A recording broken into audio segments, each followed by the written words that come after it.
கண்ணியத்திற்குரிய சகோதர பெரியோர்களே, இந்த ஒரு ஆளை பிடிக்கலை அப்படின்னு சொன்னால் அந்த ஆள் எவ்வளோ பெரிய நல்லவராக இருந்தாலும் சரி, அவரை பற்றி குறை பேசுவது, அவரை பற்றி புறம் பேசுவது, அவதூறு பேசுவது சிலருடைய பழக்கத்தில் இருக்கிறது.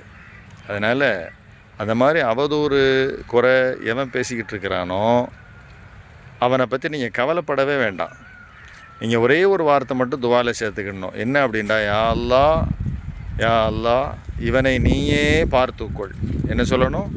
யா அல்லாஹ், இவனை நீயே பார்த்துக்கொள், உன்னிடத்திலேயே நான் இவனை விடுகிறேன் அப்படின்னு சொல்லி நீங்கள் துவா செஞ்சிட்டிங்கன்னா, அதனால் அவன் அப்படி பேசுகிறானேன்னு சொல்லி நீங்கள் கவலைப்படாதீங்க, ரப்பிடத்தில் விட்டுருங்க.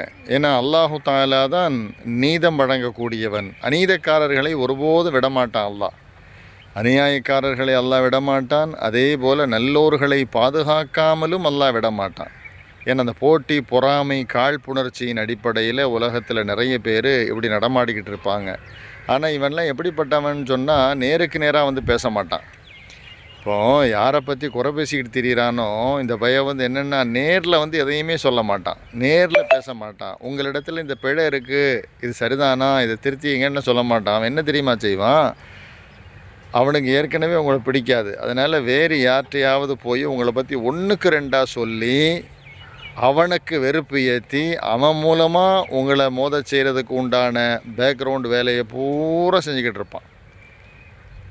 அதே போல் எவனிடத்துல இவன் போய் சொல்கிறானோ அவனும் இந்த ஓணானை பிடிச்சி மூக்குப்பொடி போட்டு விட்டா அந்த ஓணான் துள்ளி குதிக்கும் பார்த்தீங்களா, அந்த மாதிரி நிலைக்கு ஆளாயிரும். ஆகா, நம்மளையும் ஒரு மனுஷனாக மதித்து இவன் வந்து அவனை பற்றி நம்மள்கிட்ட சொல்கிறானே அப்படின்னு சொல்லி அவனை தலைக்கு மேலே இவன் தூக்கி வச்சதாக இவன் நினைப்பான். ஆனால் வந்து சொன்னவன் ஆக பெரிய அயோக்கிய பை அப்படின்னு இவனும் விளங்க மாட்டான்.